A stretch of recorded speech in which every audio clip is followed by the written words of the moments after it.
कल का वीडियो देखकर आप लोग सोच रहे होंगे, हो सकता है जिसने भी देखा है तो सोच रहे होंगे कि अ, क्या ये भाई झूठ की बात करते हैं। बोला झूठ का ही ज़माना है और ये सच्चाई के विषय में बोल रहे हैं कि सत्य पे चलें, सच्चाई पे चलें। लेकिन सब कुछ झूठ का ही है। बोला दुनिया में झूठ की चलती है, ऐसा सोचते होंगे, लेकिन ऐसा बिल्कुल भी नहीं है। ठीक है, मैं उदाहरण के तौर पे आपको बताता हूँ ना कि जैसे कि आप फैंटेसी गेम में देखते हैं ना, काफ़ी सारे गेम हैं। उनके अंदर क्या है कि वो बोलते हैं कि ये गेम खेलो आप करोड़पति बन जाएंगे, ये वो है ना। लेकिन फिर वो उसके बाद में लास्ट में बोलते हैं कि इसमें नित्य जोखिम शामिल है, कृपया जिम्मेदारी से खेलें। ठीक है, वैसे ही एक झूठ भी है, उस गेम की तरह ही है कि इसमें भी जोखिम बहुत बड़ा होता है। लेकिन बात ये एकदम अचानक से नहीं आता। जैसे आप गेम खेलते हो तो उसमें कौन सा अचानक से आएगा। आप थोड़े बहुत पैसे लगाएंगे लगाते जाएंगे, लेकिन आपको एक दिन जोड़ लगाओगे तो आपको पता चलेगा हम हज़ारों लाखों उसमें गंवा चुके हैं। लेकिन अगर जो आप जीत भी जाते हैं ना, जैसे झूठ में कई सारे लोग झूठ में जीत जाते हैं, है ना, और काफ़ी समय तक उनका झूठ लंबे समय तक चल जाता है और उनको बड़ी संतुष्टि होती है कि हमारे झूठ ने काम कर गया।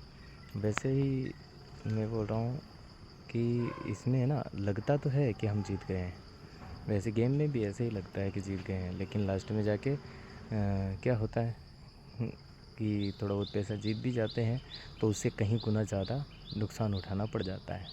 आदत लग जाती है और उस आदत को फिर ये करना बहुत ही मुश्किल होता है। वैसे ही झूठ भी है, झूठ आपको जीत हासिल करवा देता है किसी समय, लेकिन नुकसान उससे भी बड़ा करवाता है जितने में आपने कामयाबी पाई थी झूठ से।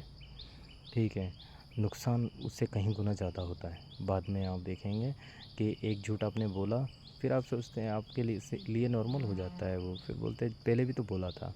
लेकिन लास्ट में ऐसा झूठ बोल जाते हैं और फिर जब पकड़े जाते हैं तो बहुत बड़ा नुकसान हो जाता है। आपका झूठ जब पकड़ा जाता है लोग आप पे विश्वास करना बंद कर देते हैं।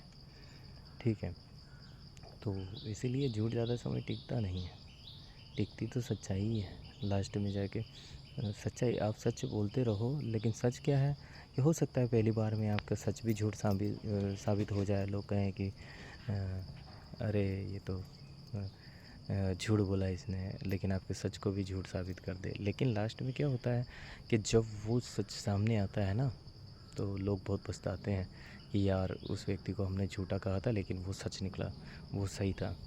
ठीक है, इसमें आपका इज्जत और सम्मान होता है। लेकिन जब झूठ आपने छुपाया तो आपको भले ही थोड़ा बहुत तसल्ली मिला या अच्छा लगा, लेकिन झूठ खटकता है। देखो माँ बाप के सामने भी कई सारे लोग झूठ बोल देते हैं और माँ बाप को विश्वास दिला देते हैं कि हम ऐसे गलत काम नहीं कर रहे हैं, ये वो। लेकिन उसके दिमाग में ये चलता रहता है कि माँ बाप ने माना होगा कि नहीं माना होगा, मेरे झूठ को समझा होगा कि नहीं समझा होगा, सच है, सच समझा है या झूठ समझा है, क्या पता। ये दिल में भी चलता रहता है और उसके बाद में लास्ट में जिस दिन वो पकड़ा जाता है ना, बहुत मुश्किल हो जाती है। ठीक है, ओके, इसलिए झूठ से दूर ही रहना ठीक है और सच के रास्ते पे चलना ठीक है। ओके, क्योंकि देखो झूठ सदा शैतान की तरफ से आता है। ठीक है, क्योंकि शैतान झूठ का पिता है ना। वो झूठ में कई बार जीत दिलाता है ताकि आप बहुत बुरी तरह से गिरें। ओके, तो इसीलिए सत्य की राह पे चले, क्योंकि सत्य कहाँ से आता है, खुदा के पास आता है। लेकिन झूठ शैतान के पास से आता है। न जो झूठ बोलता है वो शैतान उसका बाप कहलाएगा, न अगर जो सच बोलता है खुदा उसका बाप कहलाएगा। ठीक है, ये भी याद रखें।